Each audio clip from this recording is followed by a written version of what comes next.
Hi, how are you? Thanks for having me.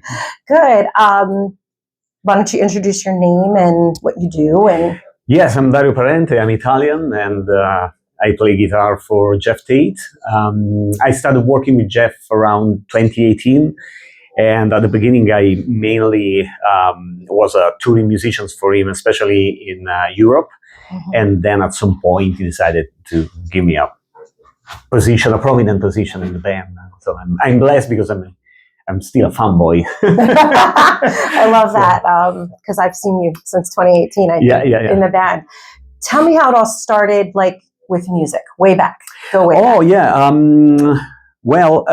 My family, my parents, they are music lovers, but none of them could play an instrument. And when I was very young, and I must say that my mom, she was like a professor in literature, ancient Latin, ancient Greek, and my father was a doctor in engineering. And he tried to play piano when he was very young, but he quit at some point. It wasn't his cup of tea. And instead, I was very fascinated by music at a very early age. I remember that I was invited to have lunch with an uncle of mine. He had 3 kids, my cousins, and I was so fascinated that after the meal, they could sit down and play like tunes and strumming guitar chords.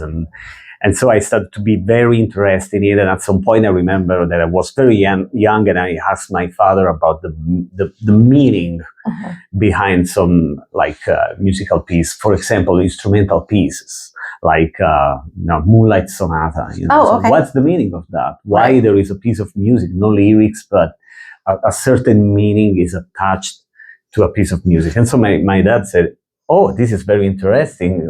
You're so young and you're already questioning things like that." So yes, I asked to. After a while, I asked to be classically trained, and then I discovered rock music via a cousin of mine who was older than me, and now I'm here. First rock band that you fell in love with. I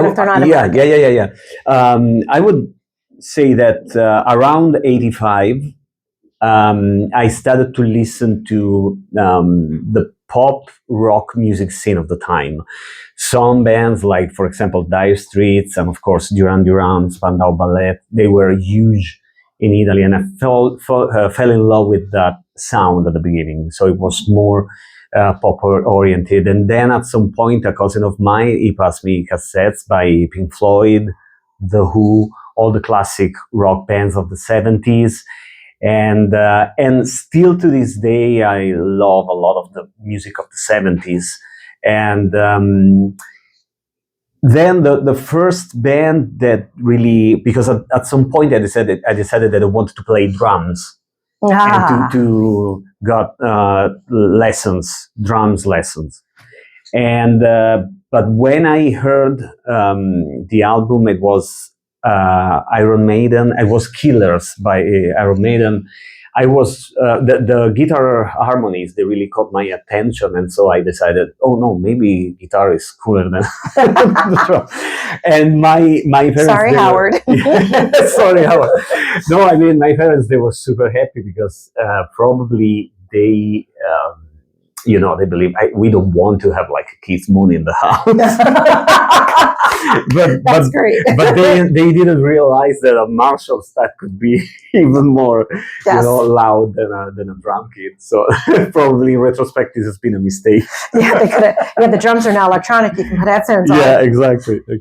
So tell me about who inspires you. Back then, or both back then and currently. Yeah, so at some point, I found out about Maiden, Priest. When I growing up, I think that my main influence in guitar playing has been the guitar playing of the 80s. Okay. At the time, like Shredders and also all the bands, they were challenging. I mean, guitar-wise. Right. And of course, when I heard Queensrÿche for the first time, I think it was around '89, and the same cousin, he passed me a cassette, and it was Mindcrime. and I fell in love. Of course, I thought, who's that voice? Like everybody else in the world. Yes. Yeah. But I mean, I really love the intricacies in the arrangements, and so I fell in love with Michael's and Chris' style, and that was really, it was amazing because I started to transcribe or applying their music or applying corrections to existing books about them. And I did it for a very long time, and they've been an incredible inspiration for me. So I would say that at my first, in a first phase of my musical journey, probably the music of the 80s, it's been so important to me. Even during the 90s, grunge actually was the music of my generation. Because, for example, when Pearl Jam, Nirvana, all the bands from Seattle, they became huge, they started to blossom, I still was a metalhead. So I started to love grunge music later on in my life. Like around the end of the 90s, I realized that they were huge. But at the beginning, I was a little bit like, no, I'm a metalhead, I don't like that. And after that, I think that when I decided to have a proper education, I decided that it was very important to go back in time and discover the roots of rock music. And so I started to listen to the, bands from the 50s, the 70s, the 60s. And I think that nowadays I really appreciate the music of that age, like 70s rock and 60s rock and all the classics. I mean, it's an endless search. I mean, because it would be great to have a good jazz and blues education, a classical education. But at the end of the day, I mean, rock music is a melting pot of all the genres, including classical music. So, of course, you can cut your teeth on different stuff, following your muse, your taste. But I mean, at some point in your career as a musician, you also need to go back and listen to different styles of music and not just rock music. You know what I mean? Right. Yeah, absolutely. So, when did you first started playing out? How did that come to where you are today? I started out around 87, 88. And my parents decided that probably it was good to have classical training, a classical education. So I started on classical guitar.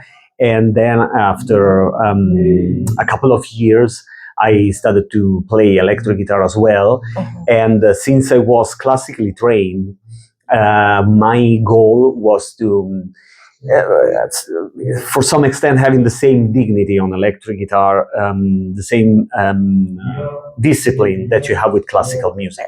So, for example, I wanted, even if the music was completely a piece of music, for example, like the Grateful Dead was completely off the cuff, my goal at the time was trying to play some of the stuff exactly like they were on the albums, or the live albums, even the live albums. Right. So that was challenging, because sometimes, it's difficult to play exactly what has been played by a different player, especially if it was improvised. Right. And I think that was really pivotal for me, because I really developed a certain skill by doing that. And still to this day, I like to, of course, we're very busy being now a touring musician in a professional band. I'm very busy doing different things if compared to what I'm saying now. But still to this day, I like to, like, for example, if I want to grow musically speaking, I like to pick a guitar player, for example, Rory Gallagher, and really have an in-depth kind of trying to explore his style in depth. So I take some of the existing books, I try to slow down the tracks and transcribe his music note for note. It's still my passion, my goal, and what I find that it's important for me to grow as a musician. How did you meet Geoff? That's incredible. It's an incredible story, because he's always been one of my biggest musical idols. And I always say that it wasn't just the music and the voice, but also the lyrics. They were very important for me, especially the albums he released in the 90s, like Promised Land, Healing No Frontiers. I was a teenager back then, and he was already a grown-up man. He already had kids. So, I mean, the lyrics on the album that I just mentioned, they were very important for me. Because, you know, when you're a teenager, at some point you really need to have a beacon, a guiding light. Yeah. And he has been for me. So it must be strange for him to have a fan in the band, probably. You're an amazing player, so strange or not, you know. Oh, thank you. Yes. And so, oh yes, I lost my point. What was this? Oh, how you met? I like where you're going. So the story is unbelievable, because I used to play in a band that was partially heavily influenced by Queensrÿche. Okay. And we did a couple of Euro tours, and then at some point, Geoff was invited to play a couple of festivals in Europe, but they were, you know, last-minute invitations. So he couldn't fly the rest of the guys who were in the States, because they were busy touring the States back and forth in the two continents, I mean. And so this promoter who really wanted to have Geoff at the festivals, they were a big festival, open air outside, open air festivals in summertime in Europe. We said, listen to these guys, listen to this band, because they're super huge fan, and for sure they know the material, and they can be, you know, like the right choice for you. Mm-hmm. And so he flew from Seattle with Susan and some of the other guys in his camp, and we rehearsed, and he was like at the beginning a little bit nervous, and then he heard the final result and he started to smile, and we became friends. And after a while, you know, he offered a position in the band, in the fold. Nice. Now, I happen to know that you're married and have a beautiful little daughter. How has that? Because Geoff, you guys tour unbelievably. Constantly. You guys are the hardest working guys in rock and roll. That's one of the top things. You guys, your schedule is packed. Yeah, it is. So how does that keep a family together? Your beautiful wife. She's so amazing. Thank you. Yeah, I think that she's the boss. She's a hell of a cook too. Yeah. And my daughters too. I mean, it's lovely that they're very supportive, that they really support my career. And at the same time, you know, especially my wife, she's a saint. Yes. Because she has to.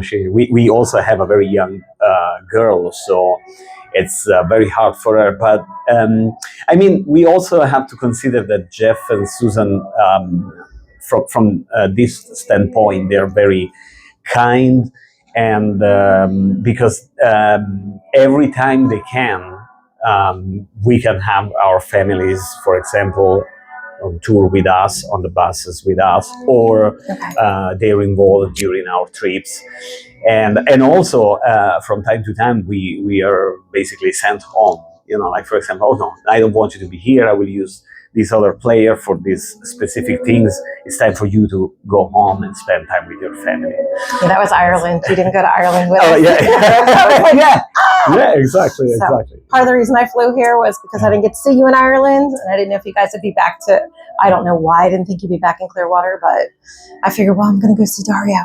Oh, yeah. We'll be back as soon as possible. No, you guys are back January 30th. January, yeah. So, where do you see your things going in the future? My your future, yeah. Oh, my future. Okay. Yes. Specifically you. Yeah. You know, I think that Geoff and Susan, they have also different projects. Right. Of course, music is the main thing, but yes, as you know, we're working on different projects, and the trips, food, making wine making for Geoff, you know. Right. So yes, I think that I hope that I will be involved in all their activities, because it's like a family now. Right. So it's this is what I can see in the crystal ball. Right. No, I realize that. Now I'm going to ask you the last question I ask every single person I interview. It might take a minute.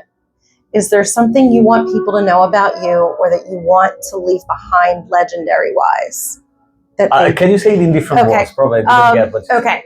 So is there something that you want people to know about you that they may not know now that you want to leave behind as like a piece of you? Does that make sense? Yeah. That's a tough. It's a hard question, difficult to answer. That's typical reaction. Yes, I think that maybe in the future when I got it. Okay. Maybe in the future, if I have time, and probably with the help of Geoff and Susan Tate, I would like to write a book about it, about my adventure. It would be great because it is an incredible experience. You know, having a guy hanging on the wall of your room in posters when you're 10 years old, and being raised in a place that it's very far from the capital of music business, and then later on in your life finding yourself playing New York or the world. It's really incredible, and yes, so I think that this could be a cool legacy, because my life story is very peculiar, I think. So yes, this is what I like to leave. Probably one of the main thing in the book would be like the discipline that I had in my life, that I, for example, I practiced a lot and transcribed a lot of music, and then one day I found out that's my forte, that's what made the difference probably for me. Right. Everybody in the band, all of the other guys, the musicians there, we're like brothers, and all of us, we have a very specific skill. Right. And for me, probably the skill was just that, like the fact of knowing details of musical pieces, which was a hobby and quest for me, and then it became really the main thing that we are building a career. Right. So that could be interesting. That there is a poetic side in the whole story, but there's also something that it's very specific about practicing and the discipline. Absolutely. Okay. Last question. I promise I'll let you go. Oh yeah. If you could do if you couldn't do this anymore, but you could do anything else in the world, money didn't matter, nothing mattered, what would that be for you? Maybe spending more time with the family. yeah, probably. Oh yes, and especially now, yes, this is true what I said, and I'm not just talking about my daughters and my wife, but also my parents, because they're 82 years old. So and I'm 47. So at some point of your life, you want to if it would be possible, I don't know if it's correct in English, to stop time for a while. Yes. Or turning back time a bit. A little bit. Go back. It would be great, just to enjoy, relationships and family life. Thank you so much. I appreciate it. Thank you for having me. Let me shut this off.